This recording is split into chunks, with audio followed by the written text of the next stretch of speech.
think you can see a lot of examples of that.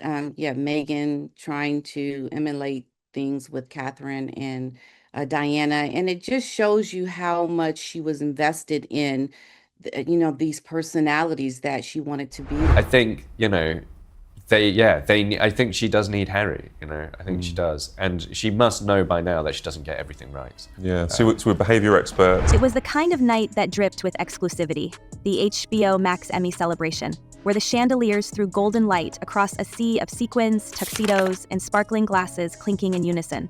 This was a room reserved for the creators, the winners, the power brokers of television, each step carefully choreographed, each guest vetted and approved. And then, without warning, Meghan Markle appeared. Not on the list, not expected, but suddenly standing in the doorway like a plot twist no one had asked for.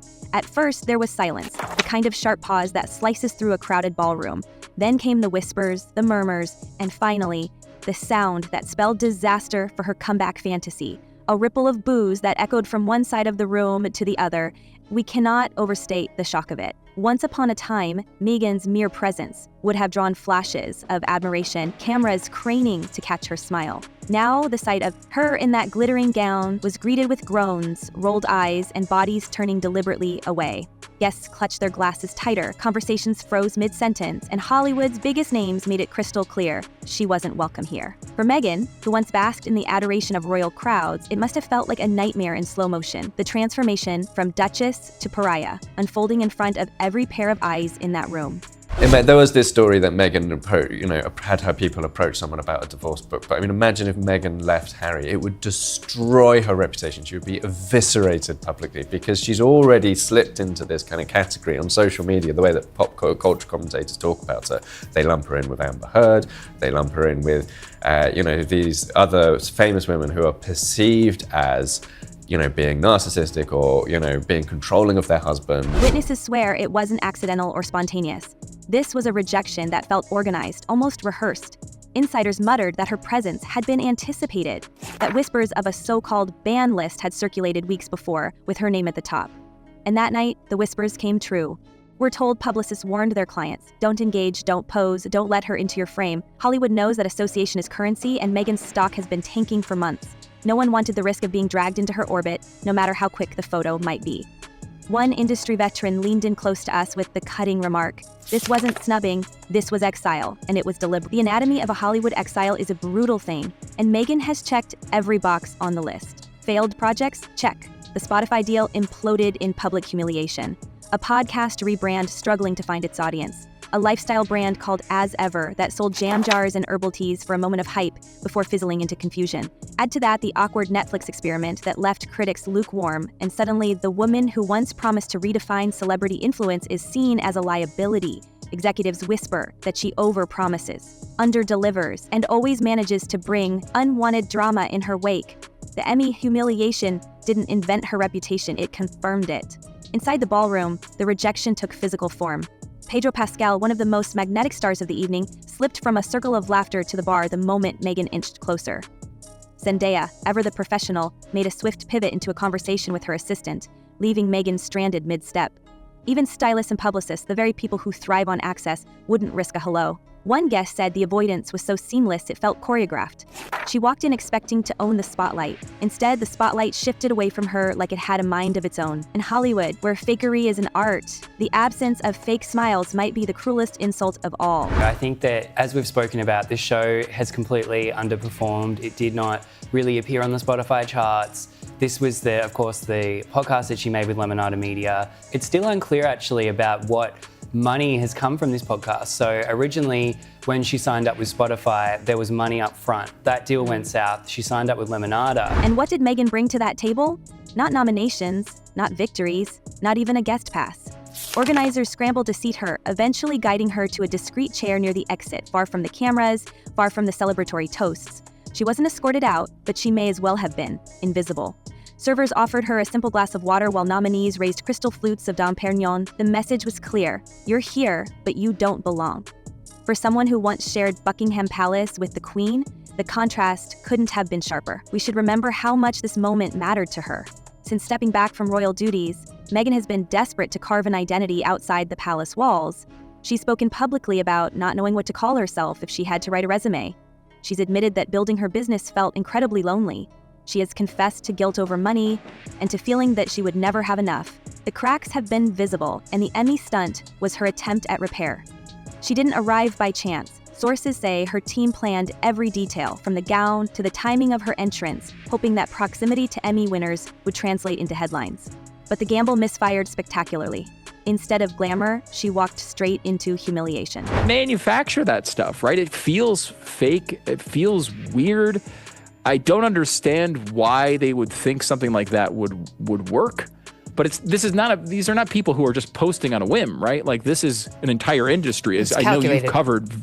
you've covered this in depth.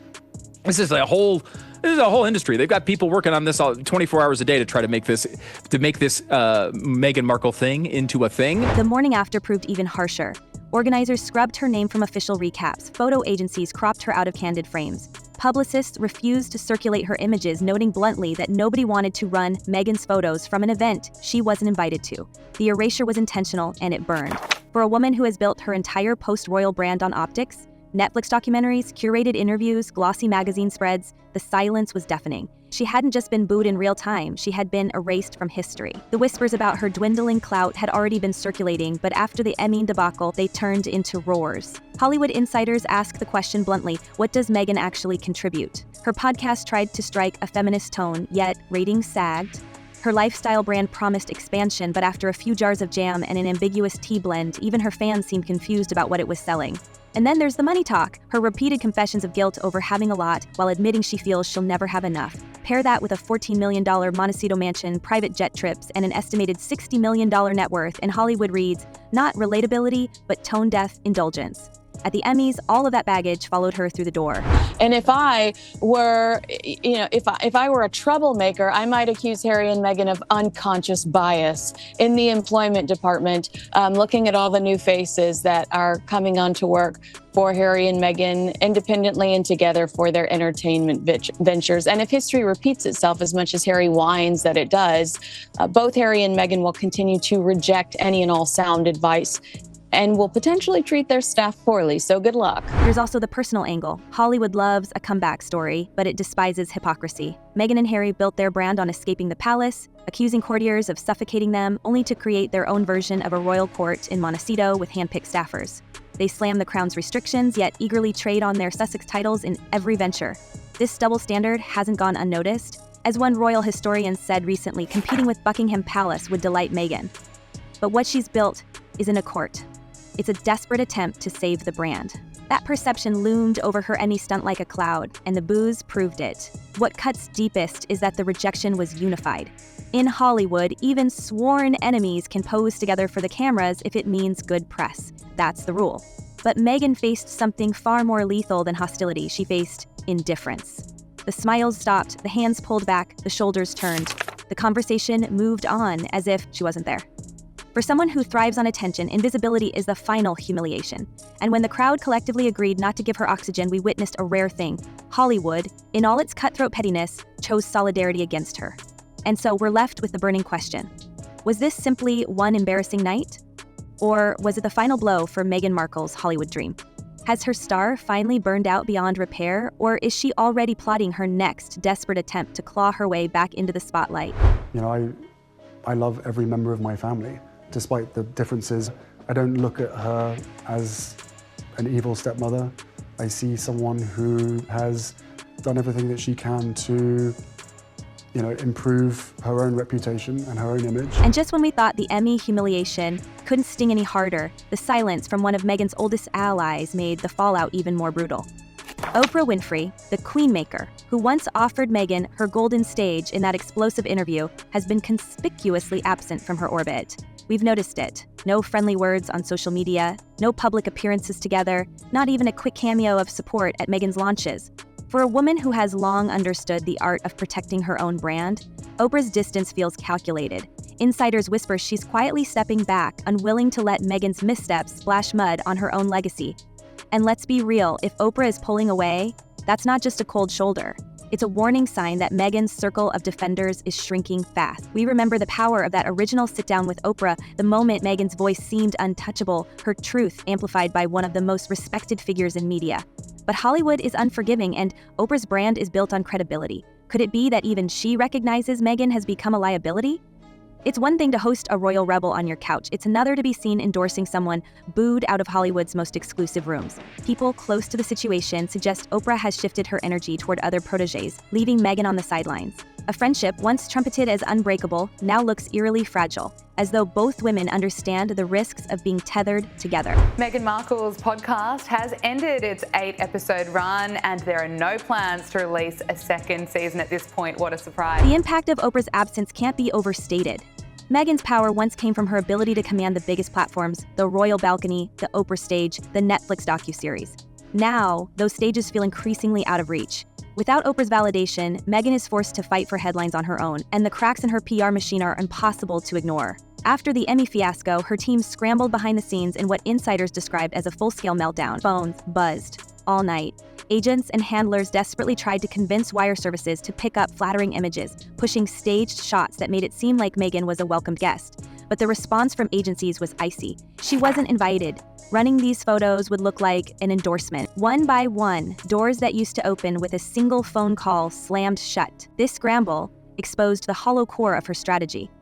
Meghan has built her post-royal empire on the belief that optics are everything, that if the world sees her in glamorous settings, they'll forget the failures behind the scenes.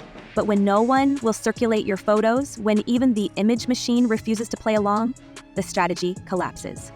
And that's what we saw unfold in real time. Meghan's team fought to spin humiliation into triumph, but every attempt only amplified the truth. She no longer controls her own narrative. Hollywood had taken the pen from her hand. Trust me, that day is coming for you, Harry. You will rewind all these memories about what your wife has done, and you'll regret not doing something about it sooner. You're just in delusion right now. Then came the whispers of what some now call the Oprah betrayal. To Meghan, it must have felt like the ultimate twist of the knife. The very person who once offered her sanctuary in the storm now seemed to step back just when the waves crashed hardest. Of course, no one expects Oprah to issue a press release, but her silence speaks louder than any official statement. For Meghan, it's not just about losing a friend.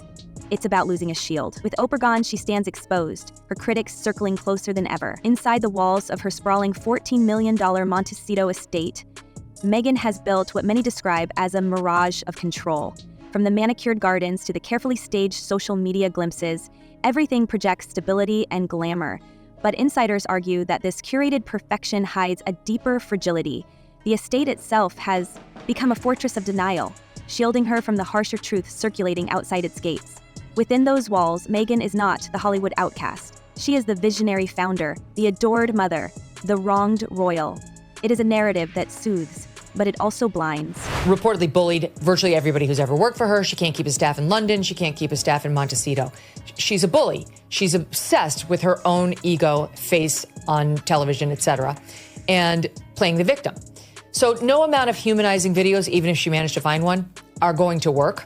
You know, if you actually are a good person, you don't show up at the Uvalde mass school shooting and put yourself on camera and make it about you. This insulation is reinforced by the team she has assembled, publicists, strategists, and lifestyle consultants who, according to whispers, rarely deliver anything but reassurance.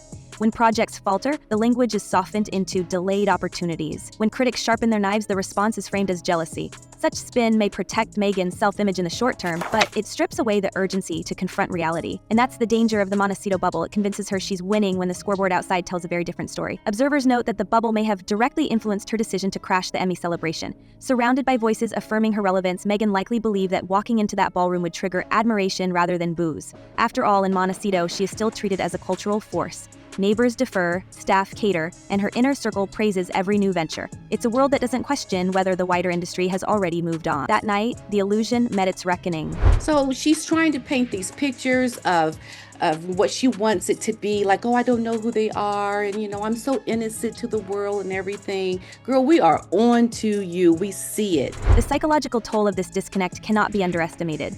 On one hand, Meghan lives in a palace of her own making, where her name is spoken with reverence and her projects are hailed as groundbreaking. On the other, she faces a reality where deals collapse, headlines grow harsher, and allies slip away. The contrast is destabilizing. Instead of clarity, the bubble amplifies the shock of rejection, making each public failure feel more devastating than the last. The Emmys' humiliation wasn't just a bad night, it was a collision between fantasy and reality. This tension raises troubling questions about her future. If the Montecito mirage continues to shield her from the truth, how will she adapt to the cold calculus of Hollywood? Can she break through the echo chamber of praise and confront the fact that the spotlight may no longer be hers to command? Or will she double down, convinced the world is simply failing to recognize her brilliance? That fragile line between denial and acceptance may prove to be the most decisive factor in whether Meghan Markle stages a comeback or fades into the margins of celebrity history. Nothing. She's nothing. And without her, Harry's life in America is nothing. Yes, exactly. He has a reputation to fall back So they on. have a symbiotic relationship. Yeah, they need... Behind all of this is a chilling reality. Meghan's Hollywood dream has warped into something darker. What was supposed to be a reinvention now looks more like a cautionary tale. She left the royal family to become financially independent, to build a brand that blended star power with entrepreneurial drive. But from the failed Spotify contract to the rebranded lifestyle venture that fizzled after its first batch of jam jars, each attempt seems to stumble under the weight of expectation. Even her podcast Confessions, where she admitted to feeling incredibly lonely while running her business, only highlight how thin the veneer has become. The more she speaks of empowerment, the more the industry whispers about desperation. The Hollywood elite are ruthless in their calculations. If you're profitable, you're forgiven. If you're relevant, you're tolerated. But if you're neither, you're erased. And Meghan's erasure from the Emmy celebration was textbook. No red carpet, no press recap, no flattering candid shots slipped into glossy magazines. Just absence. In this world, absence isn't an oversight, it's a decision. It tells us that, at least for now, Hollywood has made up its mind. Meghan Markle isn't just on the outside looking in, she's the guest no one wants to acknowledge was even there. If she walked out on Harry, she would never reputationally survive it. But then Harry, without Meghan, what's his life in America? So where does that leave her? Meghan has always been described as a fighter, someone unwilling to go quietly. Perhaps she's already planning her next move, determined to prove the doubters wrong once more. But we can't ignore the brutal message from the Emmy humiliation. If this was her last chance to reclaim her spotlight, then Hollywood has spoken loud and clear. Meghan Markle is no longer welcome. The question now is simple. Do we believe she can stage a comeback, or is this the end of her Hollywood story? Drop your thoughts below, because this saga is far from over. Until next time, stay sharp, stay curious, and we'll see you in the next scandal.